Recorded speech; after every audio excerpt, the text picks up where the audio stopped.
My name is Orlanda Whitfield, and I'm the owner of Still Poppin' Gourmet Popcorn. Still Poppin' is located in a historic part of North Omaha. The location in its original landscape was home to the Fair Deal Cafe. It was open for over 40 years and often referred to as the Black City Hall. It was often visited by celebrities in the civil rights era. Today, the location has pivoted into an updated cafe, grocery store, and incubator space for small businesses. It is a first of its kind retail space in Omaha made from 8x20 shipping containers. The retail location isn't quite big enough for a kitchen, and we don't have water, so we produce our popcorn at a commercial kitchen at No More Empty Pots. No More Empty Pots is a nonprofit that provides resources and training for individuals and entrepreneurs.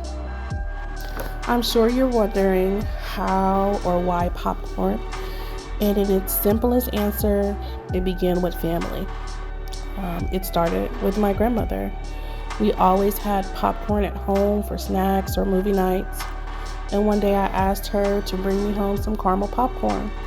And she said, "You better go in the kitchen and make it." My grandmother was a cook. She followed me into the kitchen and she taught me her caramel popcorn recipe. I was about 10 years old and I started making caramel popcorn from that point. So nearly 30 years later, I'm in a meeting and they started brainstorming about types of businesses that could occupy the shipping containers. A girl said she loved popcorn. I said I know how to make caramel popcorn. And about 4 months later, the doors to North Omaha's first popcorn shop opened. We have over 40 different flavors, but we keep 10 to 15 in the store at a time. The Omaha Mix is our number one seller. It's grandma's caramel popcorn, and then we smother it in cheese.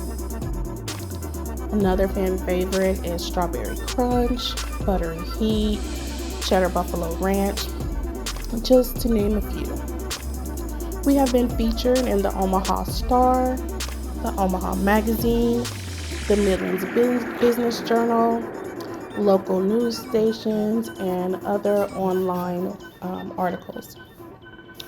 Popcorn is a billion-dollar industry, $5 billion, and researchers indicate that they expect it to grow to about 10 billion by the year 2026.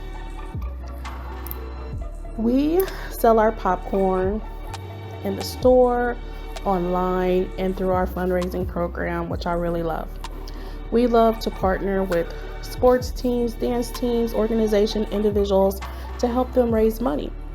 The teams get to keep 50% of the profits. We have helped teams to buy new uniforms, travel to national competitions, and pay for local fees. So that's something that we really love. Want to say some more about my grandmother. She would cook all day at work. She'd come home, make dinner for her family. She would make extra meals, pies, cakes, cobblers, and she sold them to church members, friends, family. And I had no idea that this was my first lessons in entrepreneurship. The world needs entrepreneurs.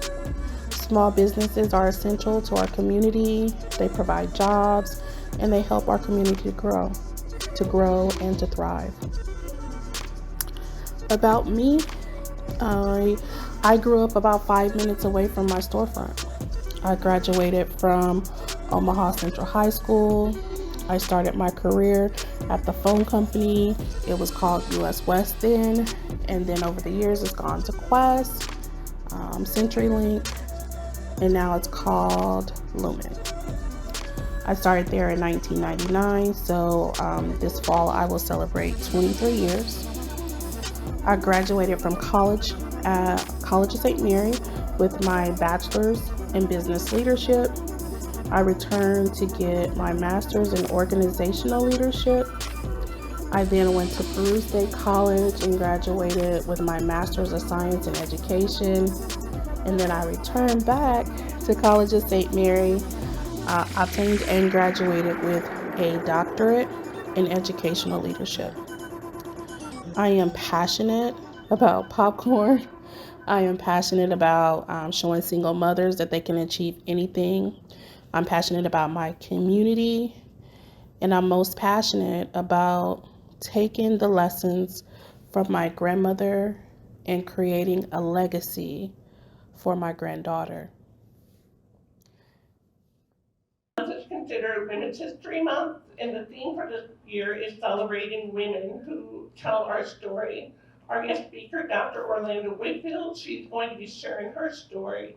Please welcome Dr. Whitfield.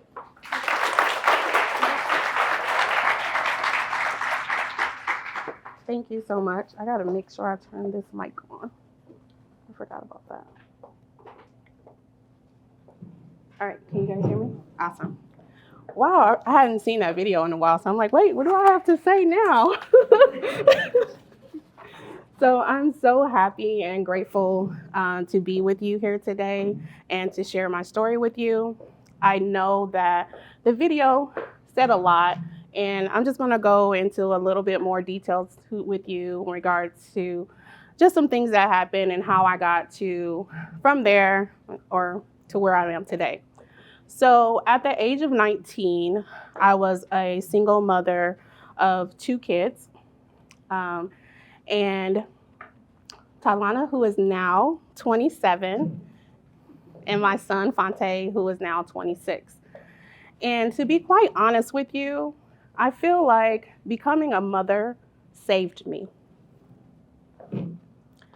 I definitely wasn't a super troubled kid, but I knew how to find a little bit of trouble. A little bit, okay? So becoming a mom saved me.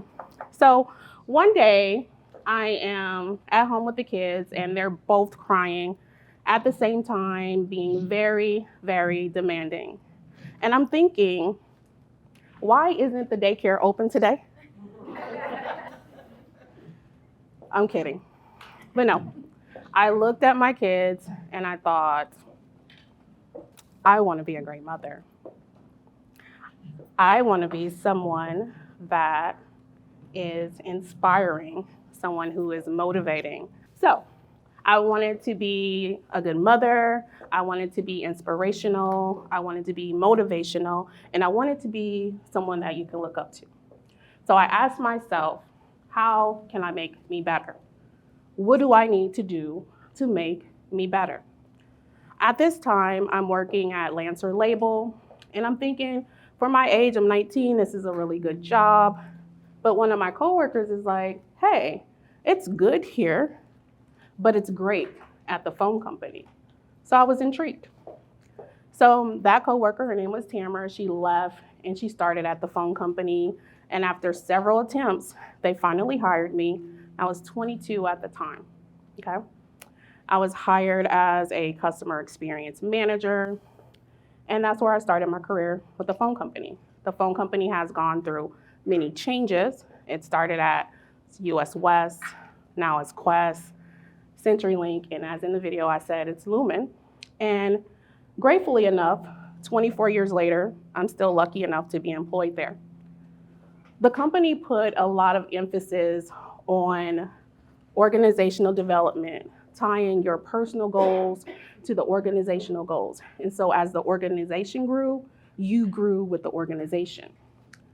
One of my coworkers, Rosemary, she was attending classes at College of St. Mary.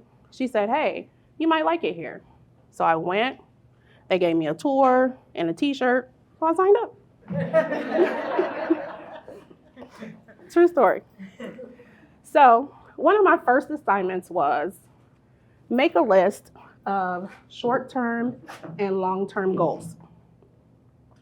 Put it away and don't think about it. Some years later, we're moving cubicles in the office and there's this piece of paper wedged into the file cabinet. It's 2017. So I take this piece of paper out and it's dated 2003. And I know what you're thinking. You're thinking like, she is a paper hoarder. I am not a paper hoarder. I might be a little bit of paper hoarder, but that's not what we're talking about here today. Okay? So, this paper is dated 2003, it's 2017, and it's a list of goals. Number 1, help Ty with math. That's Ty. I helped her with math. Number 2, help Fonte with reading. Fonte, that's my son. Number 3, buy a house.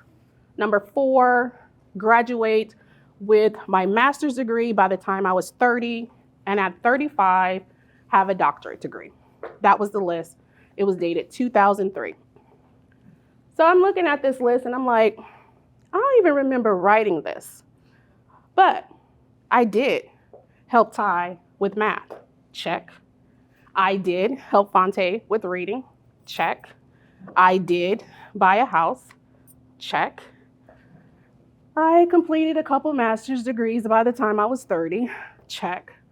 And 3 weeks after my 35th birthday, I was walking across the stage, Dr. Orlanda Whitfield. It felt so amazing to look at this list and put these checks in the boxes. It was amazing. But what I learned from my organizational development, from my educational development, is that I had to do a paradigm shift. I had to change my mindset. I had to not just say, I had to believe I could. In order to transform my life and the life of my children, I had to do a mindset change. And I did this through school. And it wasn't easy. I know that. Okay, we're fixing the mic. Okay, I'm gonna stay here, so the mic will be good. Okay, so I learned that in order to transform myself, I had to believe I could, even through adversity. There was no magic button. There was no stumbling into success. There was no elevator. There was work that I had to do deep inside of me. And I had to do it. I had to dig deep to do it. And the question was always, how do I make me better? The last day of my master's program was on a Saturday. And on that Monday, I woke up to an email from the director of the undergrad program. And she says, Orlanda, I've watched you through this program, and I think that you would be an excellent professor. These are the classes that I would like you to teach, and this is how much I can pay you. So that was my first job that I ever got without ever having to apply. So I taught at College of St. Mary from 2006 to 2018. And in 2017, Doan contacted me and said, hey, we heard the leadership program has gone away at College of St. Mary and that you're working on a leadership program. Can you come and talk to us about it? And so I said, sure. So I met with Doan, they reviewed the program, and they said, hey, we'll get back to you. About a week later, they're like, we don't know if we're gonna go this leadership route, but we would love for you to come and teach for us. And so I did. And I share this with you so that you know that there are opportunities that exist that aren't even posted. There are opportunities that can be available to you just by relationships that you build. A common question that I get is, how do you get from telecom to education to owning a popcorn shop? And I briefly touched it in the video. And what I want to say is that my grandmother, she planted so many seeds for me as I was growing up. And this popcorn seed, it popped at the exact perfect moment. I am proud of my business. I am proud to have a business in North Omaha. I'm proud of the work that we do. I'm proud to be a mentor and encourage other small business owners. So I'm absolutely proud of the work that we've done. I talk a little bit about our fundraising program in the video. That's phenomenal. We are continuing to help parents, help people, save money on the fees that they have to pay for traveling or Uniforms, last year we had an entire school use our fundraising program, and they sold over $19,000 worth of popcorn. That money, half of that money goes back to their PTA, to their school, for books, for computers, for whatever they need. So I'm absolutely proud to have a business. Now, that wasn't always the plan. After I finished school, I planned to open a nonprofit for single mothers. I'm super passionate about that. I'm passionate about inspiring single mothers and helping them to see, their full potential. And even though I didn't do that right away, it doesn't mean that it's not going to happen. That's still the plan. But I think about my business and how it's impacted my life today. I have relationships and friendships that I didn't have prior to opening up a business. I have students that I've taught at both College of St. Mary and Doane that are now executive directors of nonprofits. So now I can go to my former students and be the student. I say that to say that delay isn't denial. I'm connecting the dots. And I'm trusting the timing. Our goals sometimes are so big. And standing here telling you about all this stuff, that's the easy part. It's easy, right? But going through it, was it easy? I think we're all friends here, so I can be honest with you and say, absolutely not.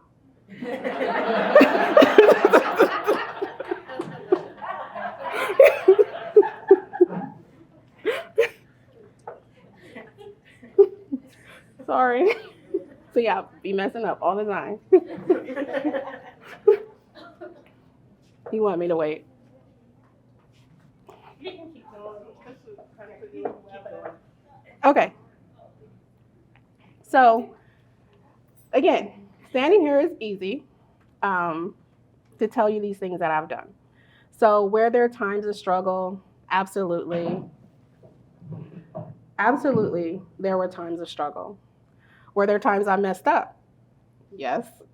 Were there times I doubted myself consistently? What I learned is adversity isn't meant to discourage us. Adversity is meant to show us how powerful and amazing that we truly are. Paradigm shifts, they have to start intrinsically. If you want the promotion, if you want to start the business, you have to first start by believing that you can do it. Stop tapping on the glass ceiling. Just shatter the glass. Believe you can change, and change can happen. But change can't happen if you're stuck on the repeat cycle. I didn't make a list and just forget about it. I did make the list. I did forget about it, okay? But I did not forget to take action to achieve those goals. And so what I'm asking you today is, don't be your enemy. Be your advocate. Be your asset. When I leave here today, even if I messed up, even if there's a story that I didn't share with you, I guarantee you, when I walk into my car, I'm going to say, Orlanda, you killed that. Good job, Orlanda. I'm going to. Then I will assess and I will ask myself, how do I make me better? There's a lot of discussion right now about self-care and the importance of self-care. And we as women, we wear so many hats. We wear the mother hat, the daughter hat, the sister, business owner, entrepreneur, employee. There are so many hats that we wear. And it's important. Self-care is important and it's essential. And some people see self-care as retail therapy. They see self-care as manis and petties or a day at the spa. I don't see that as self-care. I see that as maintenance. When your grass grows, you get your yard cut, right? So that's yard maintenance. But the seed that you put into the ground, the water, the fertilizer, That's lawn care.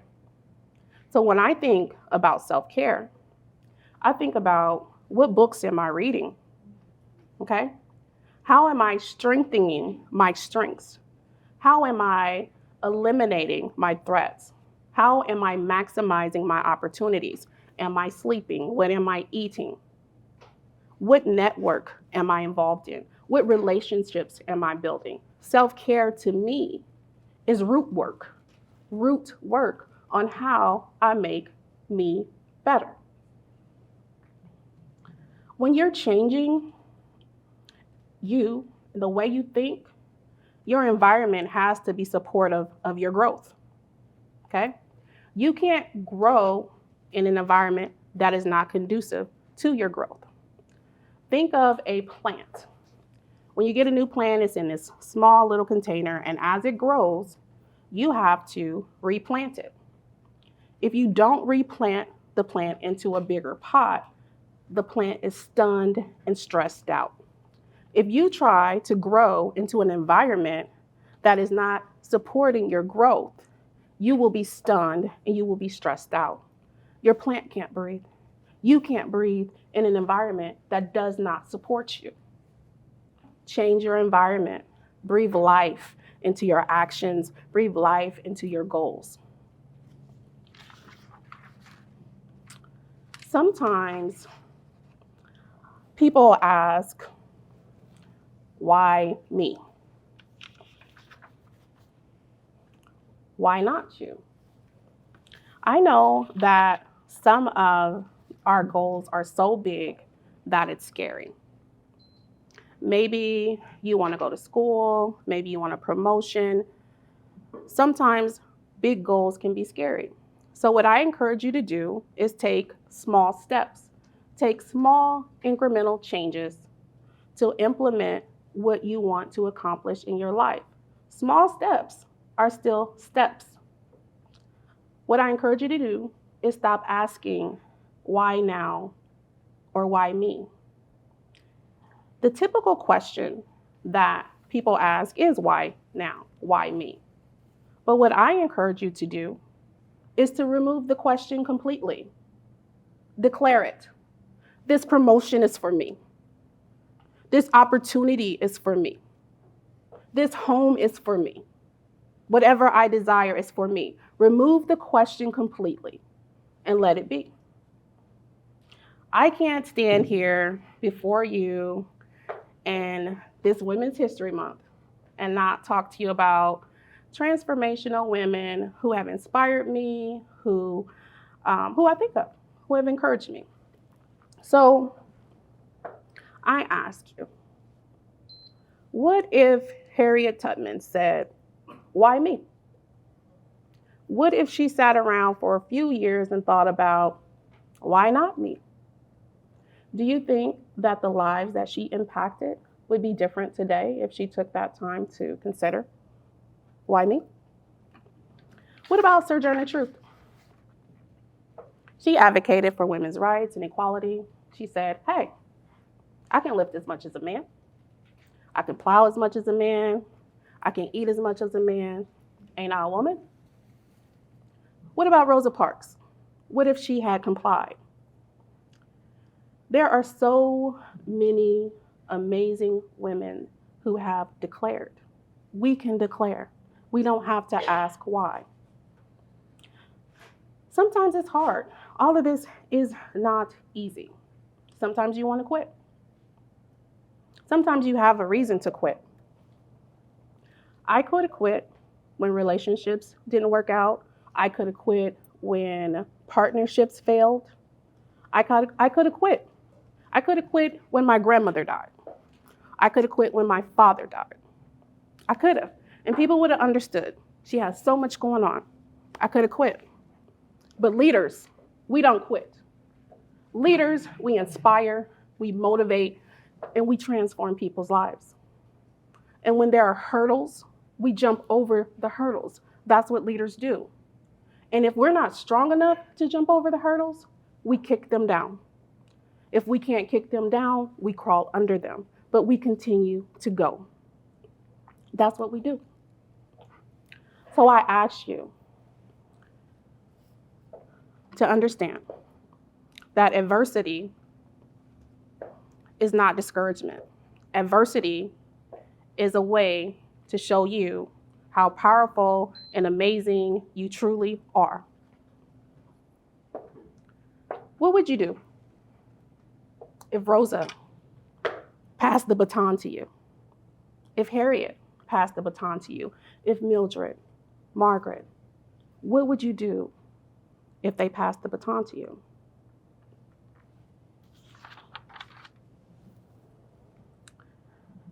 It's your life. It's your race to win. Ask yourself, how do I make me better? As I close out today, I encourage you to plan the life that you want. Envision it. Engage in it. Believe and evaluate. And ask yourself, how do I make me better? Thank you.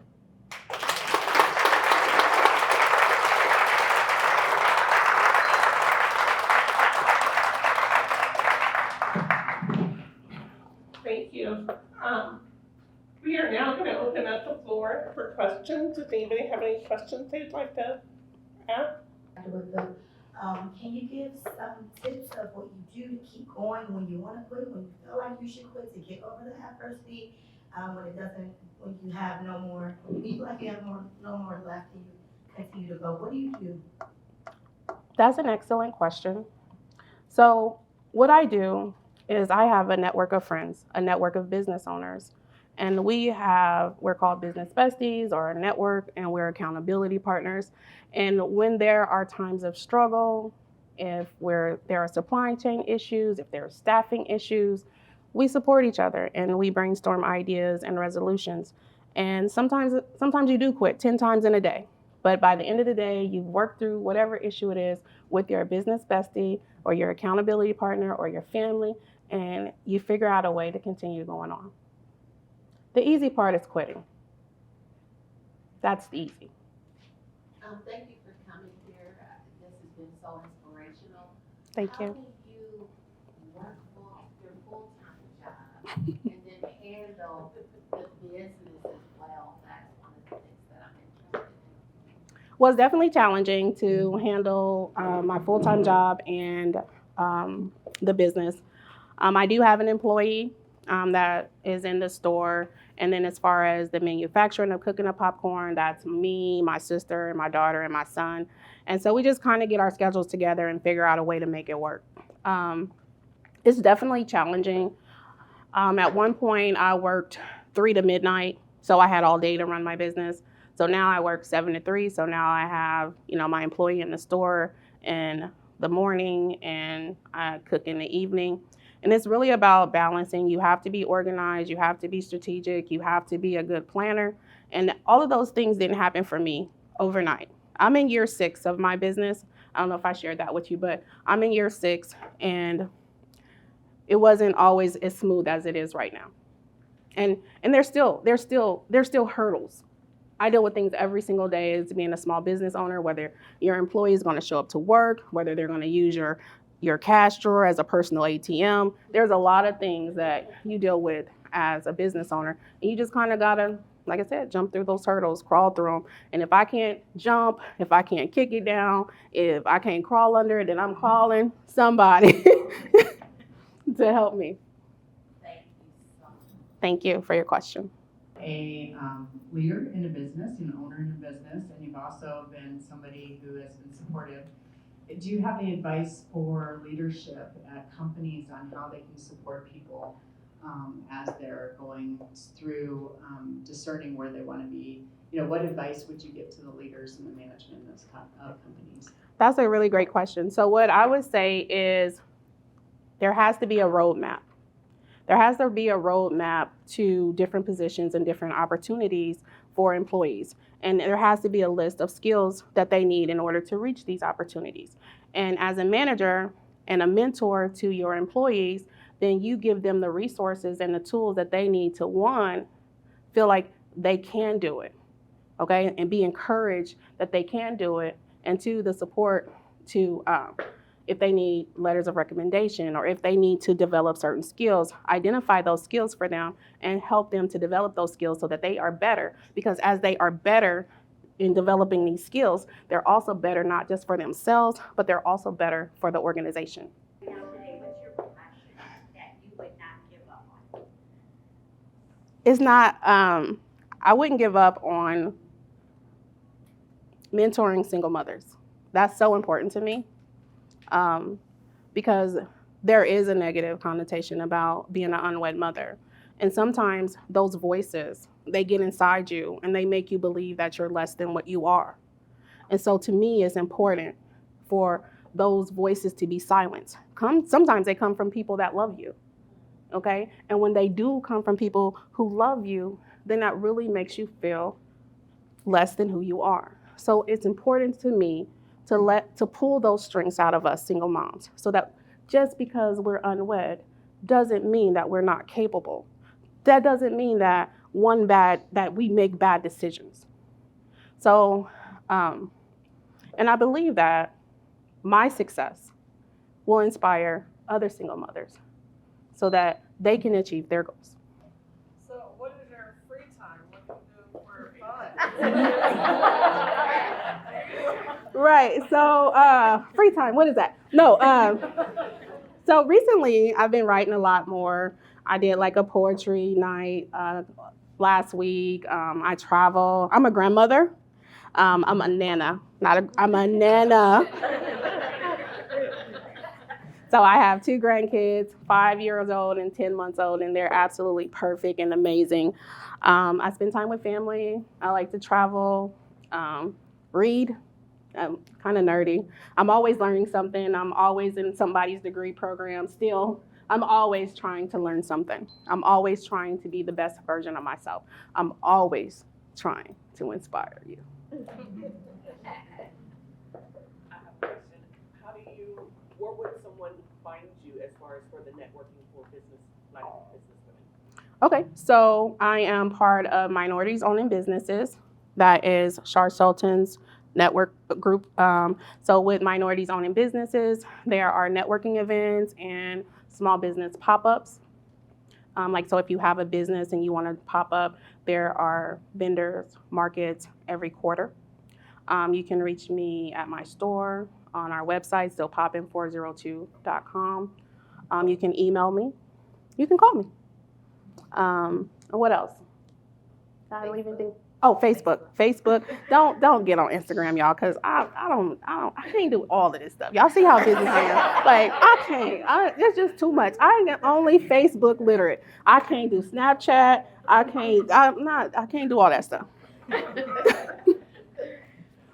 Yes. Dr. Popping, do you, Sure. fundraising, what does that look like for you, partnerships, and then the second one, are you planning to expand? You only have one school, right? Absolutely. So how fundraisers work today? Fundraisers work today kind of similar to like Girl Scout cookies. You get a form, you order the flavor you want. We have 7 different flavors on there. Every bag is $10, and the organization keeps $5. So it's a 50%. Am I going to expand? Absolutely. When and where? We'll put it on paper when. That is to be determined. I do want to, so here's the thing. So as you saw in the video, we have a super small spot, and then we use a no more empty pots, a commercial kitchen to produce our popcorn. Well, that limits us. So you can't call me today and say, Orlanda, I need a super bag of Omaha mix, because I might not have it because I have to schedule time in the kitchen. So the goal is to have all in one so that I can have my kitchen and my storefront all in one. That's been something that I've been working on consistently. I'm hoping soon. And eventually, I've been kind of thinking about a space in Houston too. So there. Yes. So as an avid reader, what book would you recommend for someone that wanted to kind of transform their life? A lot. So Atomic Habits is the first one. I love that book. And what else? Women in the Leadership Queue is one of my favorite books that I read. And not only does it help you with your leadership skills, but it also helps you to learn how to work with other people. And everyone has a personality type. You might be gold, you might be red, you might be blue, you might be green. Golds are check in the box type people. Blues are more creatives. And blue, we are so creative that we don't think inside the box. So we don't always get along with people that are check in the box people. So it teaches you how to do that. So Atomic Habits, Women in the Leadership Queue. Give me another one. Unstoppable. Love Unstoppable. So we read books all the time, okay? And this is our self-care for each other. And then we talk about the books and we talk about how we will implement these books into our lives. So start with those. I can send you a list. What was your third one that you just mentioned? Unstoppable. Unstoppable is really good. I don't have my phone. I'll look it up. It's out in Mills, actually, if I'm not sure. Yes. So now that you've checked everything off of your list, what's A new list. You can't stop. You just got to keep going. So here's the thing. The world's going to continue to change and evolve. And you have to change and evolve with the world. So think of me and my career at the phone company. When I first started there, I was working in rural areas where we couldn't get phone service to, okay? Worked myself out of job because we got phone service to all the rural areas. So then I had to move over to the POTS department. POTS is plain old telephone service. Plain old telephone service, that's a landline. Where the landlines at? Where the telephone booths? So guess what? I had to evolve some more. So then I started learning ISDN and T1s and DSO. And guess what? Fiber came along. So now fiber's here. So where am I? I'm in fiber. So what I'm telling you is that you can't stop. You have to keep going because the world's going to keep going. You can keep talking to somebody on that landline, but ain't nobody going to be there pretty soon.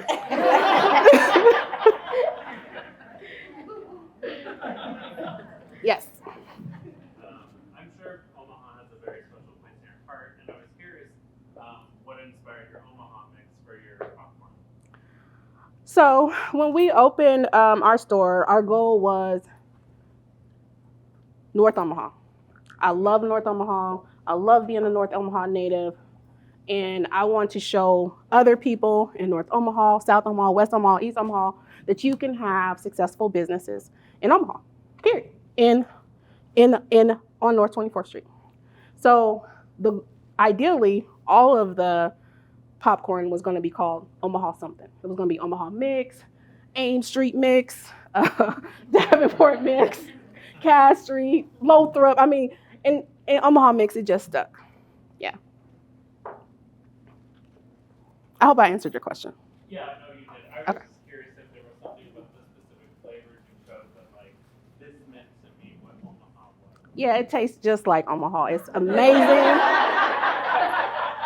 It's amazing. It's our #1 seller. We sell like 5 of those to 1 of everything else. So absolutely, that's it. Thank you. I'll be using that.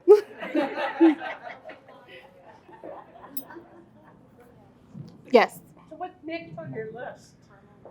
Next on my list is nonprofit, helping single mothers reach self-actualization. And expanding, of course. Can you expound on that a little bit? Like, you want to expand this to a nonprofit, like, what do you envision for the nonprofit? So what I envision for the nonprofit is joy, okay? I envision joy in your home, joy in your business, joy in your community. I want specific programming for single mothers that inspires them to be their own voice of their own story. No longer will we allow other people to define who we are, define our characteristics, define our strengths. We're going to take that narrative back and tell our own stories. So I'm developing specific programming around empowering single mothers. But the nonprofit just won't focus on single mothers. It will focus on joy in your home, joy in your business, and joy in your community. Because I feel like once you have everything in your home good, once you have everything in your business good, then why can't you have everything in your community good? So my first goal is to have a single mother summit where we're just pouring positivity into single moms and pampering them. So it's a work in progress. Mm-hmm.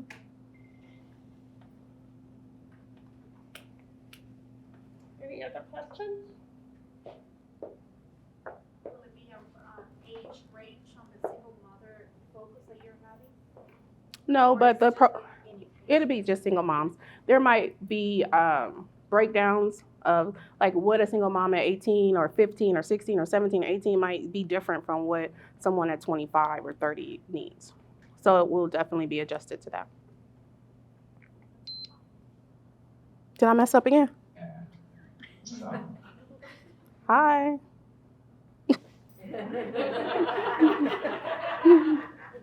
Privately, but I want to thank you very much. This concludes our program, I guess. Thank you so much. Thank you so much. Thank you. This is amazing. Thank you. Oh, thank you. I did it. You made it. Yeah.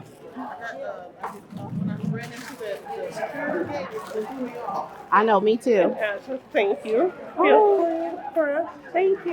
Yes, I Thank you hope so you come much. back again. I That was a will. Just wonderful. Have me anytime. I would love to. For any reason, I'm here.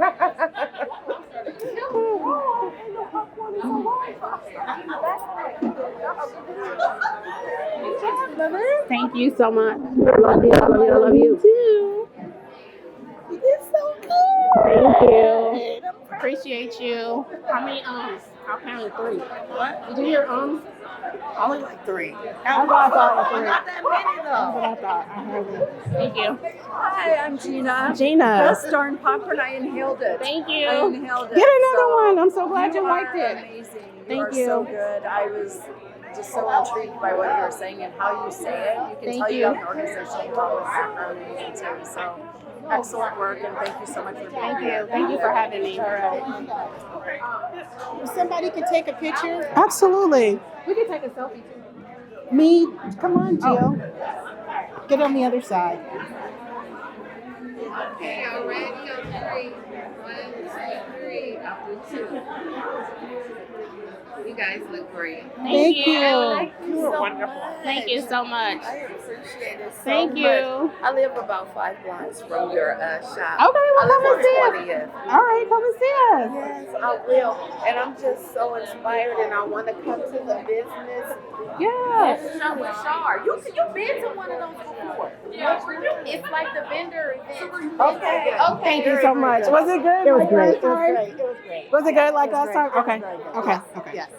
I was. It's just inspirational, you know. Thank you. And I think it gets more personal too when people ask questions. Yeah.